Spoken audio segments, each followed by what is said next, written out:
जय हिंद। ब्लड का basic concept के बारे में देख लिए थे और इस वीडियो में देखेंगे जो ब्लड है किन किन तत्वों से मिलकर बना होता है, यानी ब्लड में कौन कौन से पदार्थ पाया जाता है। यह सबसे पहले देखते हैं ब्लड।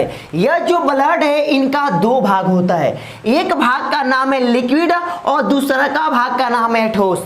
इस लिक्विड पार्ट को हम बोलते हैं प्लाज्मा और इस ठोस पार्ट के अंदर जो होता है आरबीसी, डब्ल्यूबीसी और प्लेटलेट, यानी जो प्लाज्मा होता है हमारे ब्लड के अंदर 55 से 60% है और जो ठोस पदार्थ यानी आरबीसी, डब्ल्यूबीसी और प्लेटलेट यह जो होता है 45%। कितना होता है? 45% है। जैसे जो ब्लड होता है इसके अंदर लिक्विड भी पार्ट है और इसके अंदर ठोस भी पार्ट है। जैसे लिक्विड क्या होता है, जैसे पानी के अंदर हम चीनी को डाल दें तो पानी अपने आप में हो गया लिक्विड है और ठोस जो है चीनी जो डाले हैं ये अपने आप में क्या है? ठोस है।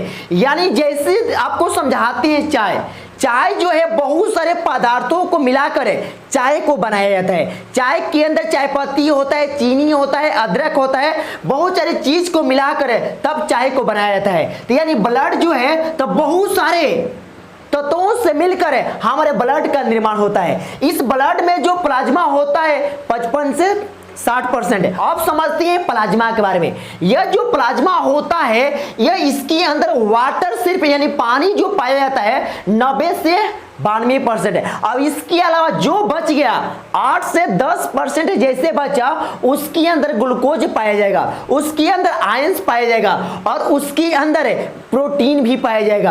अब देखते हैं ये जो प्लाज्मा के अंदर कौन कौन से प्रोटीन पाया जाता है। इसके अंदर जो प्रोटीन होता है फाइब्रिनोजन होता है, फाइब्रिन होता है, थ्रोम्बिन होता है, एल्बुमिन होता है, बहुत सारे प्रोटीन होता है। लेकिन मेन जो प्रोटीन होता है जिसका नाम है फाइब्रिनोजन। यह फाइब्रिनोजन का मेन काम होता है प्लाज्मा को गाढ़ा करना। जैसे अगर प्लाज्मा में से हम फाइब्रिनोजन प्रोटीन को निकाल देंगे तो इसका कलर कैसा होता है? हल्का पीला। इसी प्लाज्मा से यानी इसी प्लाज्मा में से जैसे निकाल दिए फाइब्रिनोजन तो बन गया सीरम। क्या होता है? सीरम, जिसके कारण बीमारियों का जांच किया जाता है। सीरम से बीमारियों को जांच किया जाता है और यह जो प्लाज्मा होता है इसका कलर जो होता है हल्का येलो होता है, दिखने में हल्का पीला रंग का होता है। लेकिन यह पीला रंग क्यों होता है? क्योंकि इसके अंदर एक पिगमेंट पाया जाता है जिस पिगमेंट का नाम होता है बिलिरुबिन। क्या होता है? बिलिरुबिन। और इस बिलिरुबिन को निर्माण जो करता है हमारा करता है लीवर, जिसे हम यकृत बोलते हैं, जिगर बोलते हैं, कलेजा बोलते हैं। यही यकृत जो होता है यह बिलिरुबिन का निर्माण करता है और यही बिलिरुबिन जो होता है प्लाज्मा का हल्का पीला रंग देने का कार्य करता है। प्लाज्मा का हल्का पीला रंग देने का कार्य करता है। जैसे प्लाज्मा में से फाइब्रिनोजन को निकाल देंगे तो हो जाता है सीरम। इसी सीरम से आपके कोई भी बीमारियों का पता लगाया जा सकता है। या इसके बाद देखते हैं इसके बाद जो देखते हैं ज्यादा अगर हमारे लीवर बिलिरुबिन की मात्रा को निकाल दिया, यानी लीवर को पता नहीं है हमें कितना निकालना है, यानी ब्रेन उसको लीवर को बताया नहीं आपको कितना बिलिरुबिन का मात्रा को निकालना है, लेकिन यह लीवर क्या किया? लीवर बिलिरुबिन की मात्रा को ज्यादा निकाल दिया।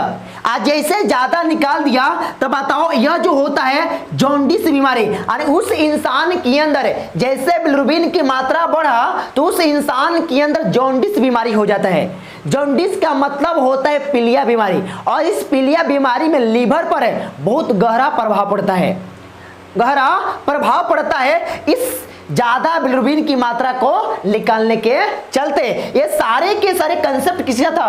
प्लाज्मा के बारे में था। किसके बारे में? प्लाज्मा के बारे में था। इसीलिए कोरोना जो आया था उसमें प्लाज्मा को डोनेट किया जाता था क्योंकि इसमें एंटीबॉडीज भी पाए जाते हैं। क्योंकि एंटीबॉडीज का जो काम करता है कौन करता है?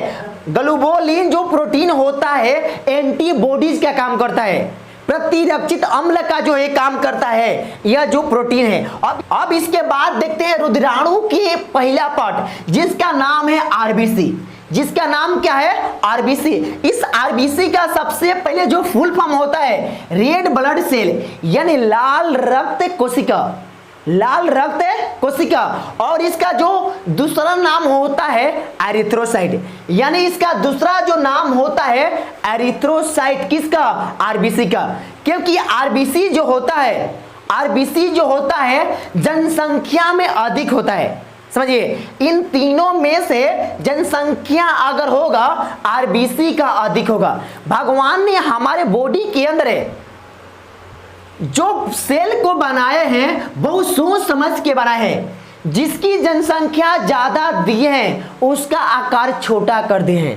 अब बताइए, जनसंख्या भी ज्यादा होगा और आकार भी बड़ा होगा तो अपने में सेल लड़ने लगेगा और लड़ के आपस में ही मर जाएगा, आपस में ही मर जाएगा।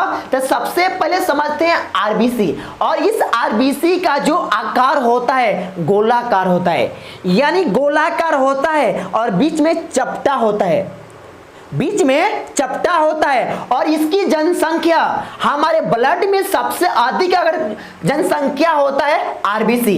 इसी आरबीसी को देखकर आपके ब्लड ग्रुप को पता लगाया जाता है। क्योंकि आरबीसी के जनसंख्या ज्यादा है इसीलिए आपका ब्लड ग्रुप का पता लगाया जाता है। क्योंकि इसकी जनसंख्या जो होता है पुरुषों में जो होता है 50 लाख, कितना होता है? 50 लाख, यानी 10 लाख को 1 मिलियन बोलते हैं तो 50 लाख को 5 मिलियन बोलेंगे। यानी पुरुषों में होता है 50 लाख, अब महिलाओं में 45 से 50 लाख, यानी महिलाओं में ब्लड जो होता है पुरुषों के अकॉर्डिंग हल्का कम होता है, पुरुषों के अकॉर्डिंग हल्का महिलाओं में ब्लड कम होता है। इसलिए महिलाओं का गस्ती ज्यादा मरता है, ज्यादा मरता है। अब इसके बाद देखते हैं यहाँ, क्योंकि जो हमारे आरबीसी होता है इसके अंदर लाइसोसोम नहीं पाया जाता है। लाइसोसोम का जो काम होता है, जो मारने का काम जो होता है लाइसोसोम का होता है, लाइसोसोम का होता है। अब बताओ, इसके अंदर लाइसोसोम नहीं पाया जाता है तो लाइसोसोम के अंदर जानते हो क्या होता है? इसके अंदर एसीएल पाया जाता है और एसीएल को ऊपर फाड़ कर पूरे के पूरे खत्म कर देता है, यानी जितना मरा हुआ आरबीसी है उसको खत्म कर देता है। लेकिन इसके अंदर भगवान ने क्या किया? लाइसोसोम नहीं दिया। आरबीसी के अंदर भगवान ने लाइसोसोम नहीं दिया, लेकिन लाइसोसोम के भी जगह जो इसके अंदर केंद्रक भी नहीं दिया। ध्यान दो, आरबीसी के अंदर जैसे स्टार्टिंग में निर्माण होता है तो उसमें केंद्रक होता है, आज जैसे जैसे आरबीसी अडल्ट होता है तो इसके अंदर केंद्रक क्या हो जाता है? नापाता, यानी क्या हो जाता है? खत्म। क्या हो जाता है? खत्म हो जाता है। और यह जो आरबीसी होता है इनका अपना ग्रुप जो 45% होता है, इनमें अकेले आरबीसी 95% होता है। क्योंकि आरबीसी जो होता है मिलियन में होता है और यह जो होता है डब्ल्यूबीसी कितना में होता है? हजारों में होता है। और पीटी यानी प्लेटलेट जो होता है, प्लेटलेट जो होता है लाखों में होता है। क्या होता है? लाखों में होता है। इसीलिए जो आरबीसी होती है इसकी जनसंख्या अधिक होता है तो भगवान ने इसका आकार दे दिया छोटा। लेकिन यह जो आरबीसी है हमारे रक्त का सबसे छोटी कोशिका है, सबसे छोटी कोशिका है। लेकिन आरबीसी का मेन काम होता है, मेन काम होता है फेफड़ा में से ब्लड को लेकर आकर दे देता है किसको? हीमोग्लोबिन को। यानी सबसे पहले समझते हैं हीमोग्लोबिन के अंदर क्या होता है? आयरन। यह हीमोग्लोबिन जो होता है हीमोग्लोबिन जो होता है आरबीसी को पूरे के पूरे ब्लड में के अंदर क्या करता है? फैलाने का काम करता है। यानी जिस इंसान के अंदर आरबीसी की मात्रा का कमी होगा तो वह इंसान अगर पढ़ने भी बैठेगा तकिया को 10 साल मोड़ेगा, मोड़ के आराम से इसे सोएगा। अब सो को उसके पढ़ने में तनको इंटरेस्ट नहीं पैदा होगा क्योंकि उस इंसान के अंदर आरबीसी की मात्रा कम है, आरबीसी की मात्रा कम है। हरदम जब पढ़ने बैठेगा तो हमेशा तकिया या रजाई को 10 साल पहले मोड़ेगा और आराम से ऐसे पढ़ेगा। अब पढ़ेगा तो उसको नींद आएगा, आज जब नींद आएगा तो कहेगा पढ़ने तो बैठते हैं हमें नींद आ जाता है। अरे सबसे पहले उसको आरबीसी को चेक कराना चाहिए। आरबीसी अगर जिस पुरुषों में अगर 45 से 50 लाख है तो उसका बॉडी जो है बहुत अच्छा है, बहुत अच्छा है। लेकिन जैसे कम है तो समझो उसका बॉडी पर बहुत ज्यादा इफेक्ट पड़ने वाला है। क्योंकि आरबीसी जो होता है, आरबीसी जो होता है, इस आरबीसी के अंदर सबसे पहले समझते हैं हीमोग्लोबिन। हीमोग्लोबिन के अंदर क्या होता है? आयरन। क्या होता है? आयरन। इस आयरन के अंदर जो होता है, ये जो लोहा होता है आपके ब्लड में पाया जाता है, और यह इसी लोहा कर आपका बॉडी जो होता है मजबूत होता है महिलाओं की अपेक्षा, महिलाओं के अपेक्षा। और आरबीसी के अंदर जो होता है हीमोग्लोबिन है, यानी पुरुषों में हीमोग्लोबिन कम से कम 14 से 15 ग्राम होना चाहिए। अगर नहीं है तो समझो आपकी बॉडी अच्छा नहीं है। इसीलिए जो होता है, इसीलिए जैसे आप ऊंचाइयों पर चढ़ते हो, यानी कभी कभी पहाड़ के ऊपर चढ़ते हो तो सांस लेने में प्रॉब्लम होता है, क्योंकि आरबीसी का साइज बढ़ जाता है, आरबीसी का साइज बढ़ जाता है और हमें सांस लेने में कठिनाइयों का सामना करना पड़ता है, कठिनाइयों का सामना करना पड़ता है। इसीलिए इसको आपको बात को ध्यान रखना चाहिए। और जैसे आरबीसी का मात्रा किसी में कम हो गया, आरबीसी का मात्रा जैसे किसी के अंदर कम हुआ तो उसके अंदर एक बीमारी होता है, जिस बीमारी को बोलते हैं एनीमिया। एनीमिया का अर्थ होता है खून का कमी। आज जिसके अंदर खून का कमी होगा, खून का कमी होगा, तब भर दिन एकदम सुस्ती टाइप के उसका बॉडी बना होगा, सुस्ती टाइप का उसका बॉडी बना होगा, और उसका कोई भी कार्य करने में इंटरेस्ट नहीं होगा, और पढ़ने भी बैठेगा तो आराम से किताब उघारेगा और सो जाएगा, क्योंकि उसके बॉडी के अंदर है आरबीसी का अमाउंट कमी है, और कमी के कारण उसके बॉडी के अंदर कौन सा बीमारी हो गया है? एनीमिया। और एनीमिया बीमारी के अंदर है आपको चलने का हिम्मत ही नहीं करता है, एनीमिया बीमारी के अंदर आपको चलने का हिम्मत ही नहीं करता है। अब जैसे अगर आरबीसी का अमाउंट बढ़ गया तो उससे होता है एक बीमारी जिसको बोलते हैं पॉलीथैमिया।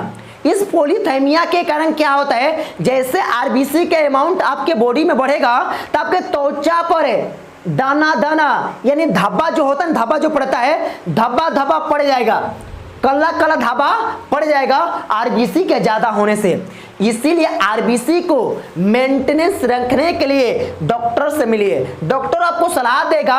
यानी आरबीसी को सबसे ज्यादा खून के जो कमी होता है तो डॉक्टर उसको आयरन की गोली देता है, लेकिन डॉक्टर से चेकअप कराने के बाद उसके सलाह के अकॉर्डिंग है कोई भी चीज को लेना चाहिए। ज्यादा फ्रूट लो यानी ज्यादा फल खाओगे तो ब्लड का मेंटेनेंस बनता रहेगा और एनर्जी भी मिलेगा, आपका बॉडी भी क्या रहेगा? अच्छा रहेगा। लेकिन आरबीसी का जीवन काल जो होता है 120 दिन का होता है, 120 दिन के बाद आरबीसी डेथ हो जाता है। लेकिन डेथ होने के बाद बताओ इसके अंदर लाइसोसोम नहीं पाया जाता है तो इसको मारेगा कौन? यानी इस लाश को उठा कर फेंकेगा कौन? तो इसको लाश को उठा कर फेंकने का जो काम करता है एस्पिरिन।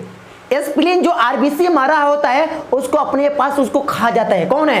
एस्पिरिन खा जाता है। और एस्पिरिन कभी कभी आरबीसी को पूर्ति भी करता है, आरबीसी को पूर्ति भी करता है, एस्पिरिन भी खाता है, और कभी कभार जो होता है लीवर भी खा जाता है। दोनों कभी कभी ब्लड को पूर्ति भी करता है, यानी आरबीसी का पूर्ति भी करता है। अब इनका जो होता है कबरगाह, आरबीसी का जो कबरगाह होता है हम बोलते हैं किसको? एस्पिरिन को आरबीसी का कबरगाह बोलते हैं। और आरबीसी का जो ब्लड बैंक भी बोलते हैं एस्पिरिन को बोलते हैं। लेकिन एक आप समझिएगा, आप समझिए कौन सा ऐसा विटामिन है जिस विटामिन के कारण आरबीसी का निर्माण में कमी हो सकता है? विटामिन जो 6 होता है इसके कमी के कारण बीमारी एक होता है माइल्ड एनीमिया। लेकिन ये जो विटामिन 6 है हमारे आरबीसी का निर्माण करने में सहायक होता है। आपके टॉपिक में बताएंगे विटामिन 6 किससे मिलता है। अब बताइए आरबीसी की मात्रा बढ़ने से कौन सा होता है बताए हैं। अब इसके बाद देखते हैं आरबीसी का निर्माण आखिर कहाँ होता है।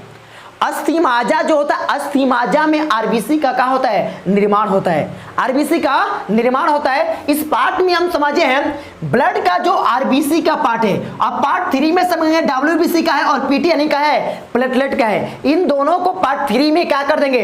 समाप्त कर देंगे। पार्ट 1 अगर नहीं देखे हो तो पार्ट 1 देख लीजिएगा। अगर चैनल पर नए आए होंगे तो चैनल को सब्सक्राइब कर दीजिएगा। जय हिंद दोस्तों, जय भारत।